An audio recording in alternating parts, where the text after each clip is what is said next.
Yikes. At this point, Pikmin 4 has been out for a really good amount of time, and I've been waiting on making this video for too long, so I'm just gonna sit down, shut the fuck up, and talk about what I like and dislike about Pikmin 4. Right off the bat, I gotta say, I really loved the visual presentation of the game. The use of Unreal Engine was a great idea. Honestly, Nintendo should start using Unreal for everything. Everyone should start using Unreal for everything. Make everything Fortnite. All the environments were nice and filled with cool little things. They were very wide and open. I was very happy to see just big, wide open areas to explore and finding different ways to get to different places. It just made the whole world feel more lively, and despite the fact that there wasn't too much variations in the worlds, I still really liked each one with their own unique little things. The amount of post-game content in this game is enormous. Like, oh my god, when that first credits roll happened, I really didn't expect there to be that much more shit in the game.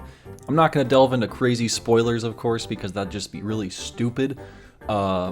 But if you haven't played Pikmin 4 by now, you should, and you should go experience the cool stuff you get after the first credits roll. Something I wasn't really huge on was the lack of quality of life features, and this isn't even a Pikmin thing, this is just a general Nintendo thing. They really don't like adding accessibility and quality of life features and settings into their games. One of the biggest examples I've seen is the automatic lock-on for, like, throwing Pikmin.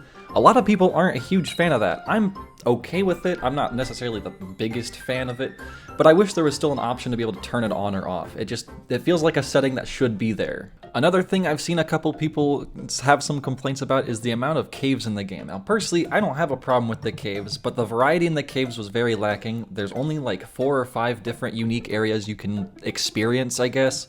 And my favorite one was personally the aquarium one, because that one was really cool to see, honestly. I was like, wow, this one's cool. But there really weren't too many other really unique ones besides maybe the toy one outside of that. I'm hoping that this leaves them room for like more DLC areas. I don't know what they could do. I don't know if they want to try and tie it into the story, make it a separate thing. But I definitely still think there's some room for more variety in the caves, especially if they do more areas, then I'd really hope they're all unique looking caves. Back on things I liked about the game, I really liked how it was paced. I liked how you could it was very open-ended. You could go wherever you wanted first, do different caves first. I waited to do the second cave until like way later in the game, because I'm a fucking idiot. But you can do that, and that's really cool. I really love a good open-ended game that doesn't make you go in a necessarily linear pathway. I really liked the use of raw materials. They were a really cool new addition to the game, being able to use them for a bunch of different things, being able to use them in shops, being able to use them for different things on the map.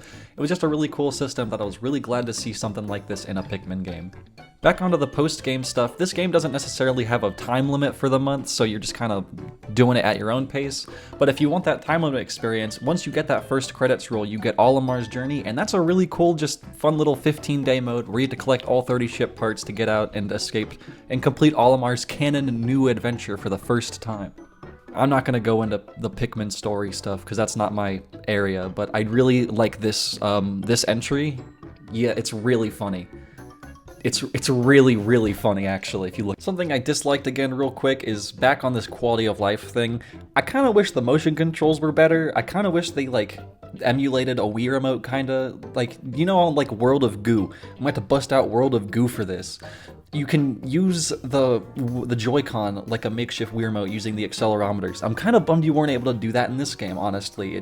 Having the pointer and where you can throw your Pikmin limited to where you are feels really weird. It's not something I was necessarily huge on. It's just kind of one of those things you gotta live with and fix your strategies for. It's not a huge deal. Was a big fan of all the customization. I wish there was more unlockable after you beat the game or at all. I kind of just wish there was more customizations at all. There's really not a ton here. I guess that's a neutral complaint. That's like neutral, because I like the customization, but I was not a fan of how little customization there was in reality. Something I also forgot to mention that I liked was the night missions. I was a big fan of these.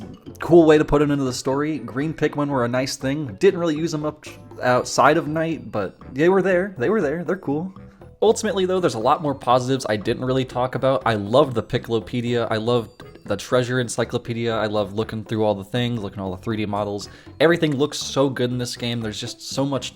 There's just such a treat to play. If you haven't played Pikmin 4, go fucking play it, you dumbass. It's like $60. It's on the Switch. You have a Switch. I know you have a Switch. But that about wraps this video up. If you liked this video, you should give it a like and maybe even subscribe. 95% of you aren't subscribed. Sorry for the like 8-month delay in videos. I kind of forgot after my birthday and whoops. But we're here. We're back. I'm gonna try and make videos again and give you some kisses.